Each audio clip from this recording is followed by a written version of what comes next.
A very good morning to all of you. I hope you all are staying safe at your home.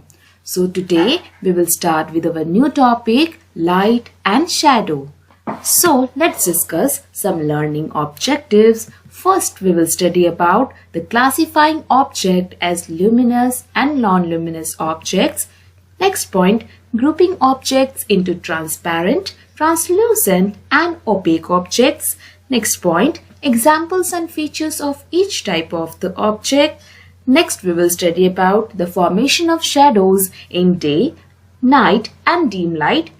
Next point, conditions of formation of shadows, and the last, day and night formation, how they form, and some ideas related to the solar and lunar eclipses. Now see, let's start with our lesson. What can you see on the screen? What are you able to see on the screen? Clouds, car, dog, boys, tree, girl, road. Why you are able to see these pictures clearly? Because at daytime there is enough light. So you are able to see these things very clearly. So here enough light is present. Means which light is present? Natural light, that is sunlight.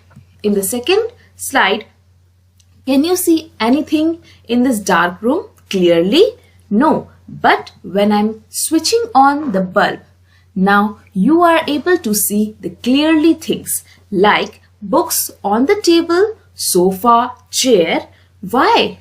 Because in daytime you can see anything very clearly in light, but in dark you are not able to see anything. So it is proof that for seeing something, light must be there. Now in the next slide, anything that gives light is called source of light. Okay, like sun, bulb, torch, candle, these all are the sources of light. Now, objects which give light on their own, they are classified into two types, natural sources of light and artificial sources of light. Now we will discuss about these both sources of light and we will differentiate with the help of some examples. Now see, natural source of light. Objects like sun, stars, firefly, glowworm, etc. give their own light. They are known as natural luminous objects, or in simple language, you can say natural source of light. But in the opposite, artificial source of light. What are they? Objects like candle, diya, bulb, tube light do not give their own light. So, such objects are called artificial sources of light, as you can see in the examples. Now, we can divide all the objects in the two groups, that is, remember, luminous object and non-luminous object. Now we will discuss next their definition with some examples. See, luminous objects. All objects that give out light are called luminous object. Some examples are as follows: sun, candle, torch, bulb. Okay, now we will study the second part, that is non-luminous object with definition. What is the definition of this? That is, objects that do not give out light are called non-luminous objects. Some examples we will study, that is pencil, ball, book and table. They are non-luminous objects because they do not give their own light. Now see, one amazing fact, do you know that moon is also a non-luminous object? Why? Because it gets its light from the sun.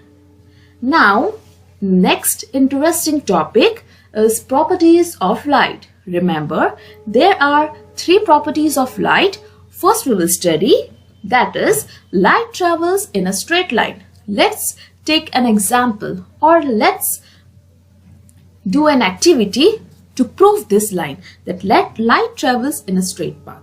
See, this is a burning candle and I'm taking here a hollow long pipe straight, but I'm watching through the another hole and I am able to see that burning candle very clearly because it is a straight hollow long pipe.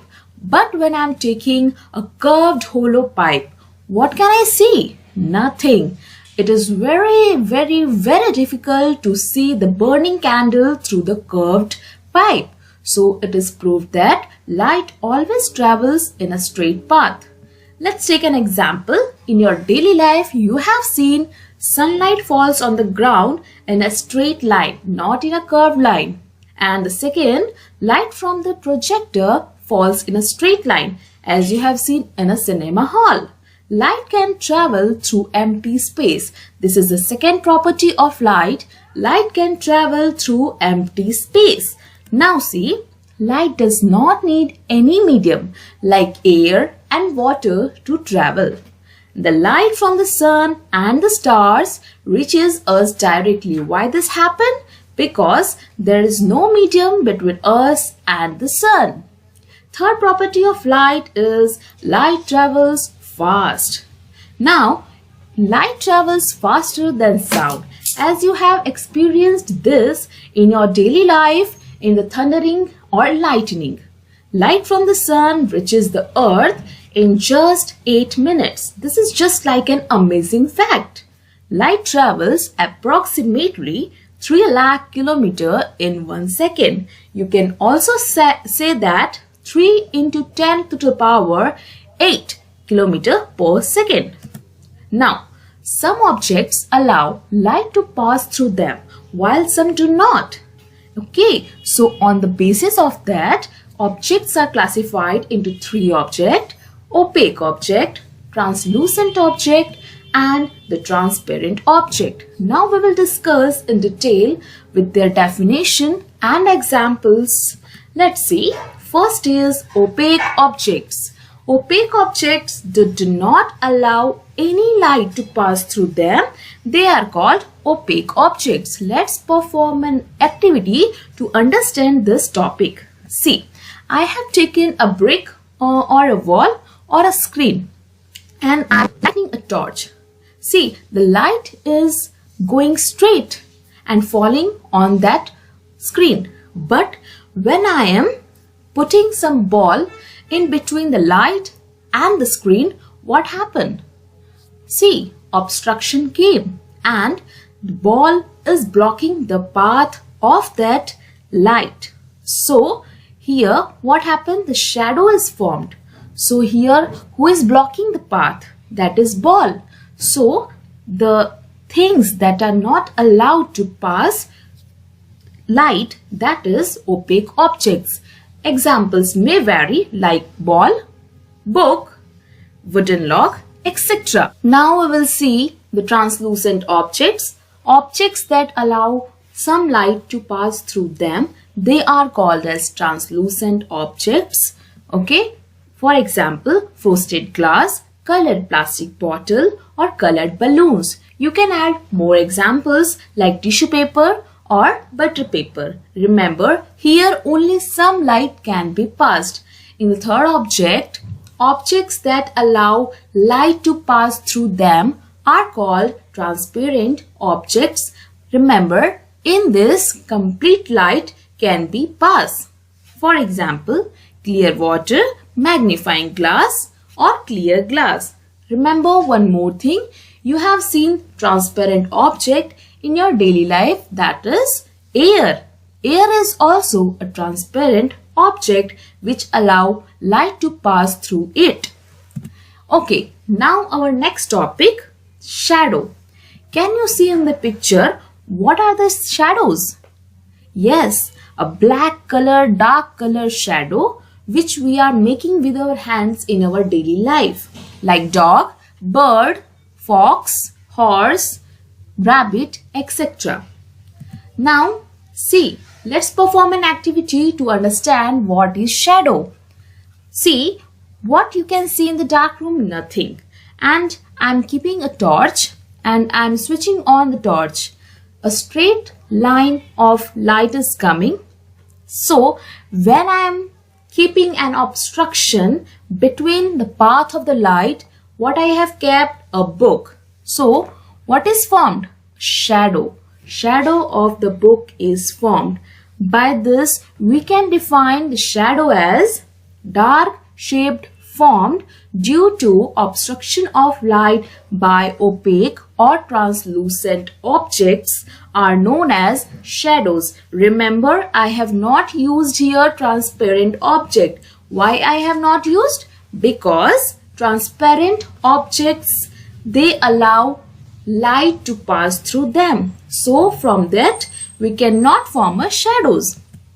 Now see, shadow is formed on the opposite sides of the source of light.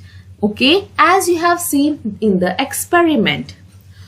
Some more points are there. Opaque objects make dark shadow. Translucent objects make faint shadow because only some light can pass.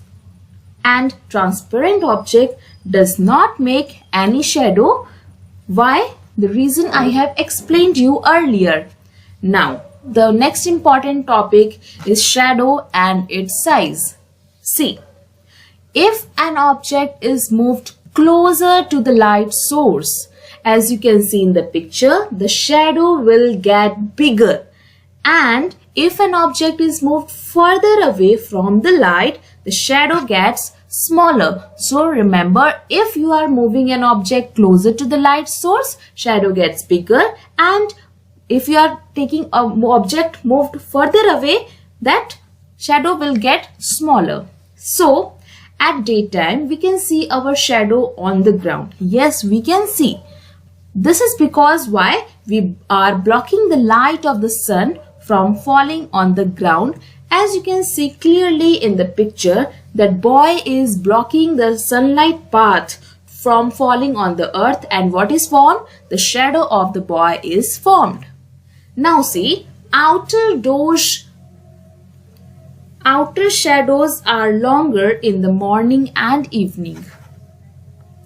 See, in morning long shadow and evening again long shadow. In the morning, shadow is long, we have seen. In the noon, what happened? Our shadow becomes very short, and in evening, the shadow is long. Now, we will study about the conditions for the formation of shadows. What are the conditions needed for the formation of shadows? First is source of the light. If the source of light is not there, how the shadow will be formed? Opaque object and screen on which the shadow is formed. So these are the three conditions which are required for the formation of shadows. Now question arises, why you cannot see a bird flying high in the sky? Remember, why you cannot see a bird flying high in the sky? And this bird is also there, that is opaque object. Source of light, sunlight is also there. But what is the third part? Third part, that is screen is not there. Screen is very far from that bird. So here no shadow is formed of that bird flying high in the sky. This is the answer. It is because the third essential condition to form a shadow is not completed in this case. The ground which can act as a screen is very far from the bird, and thus there is no formation of shadow.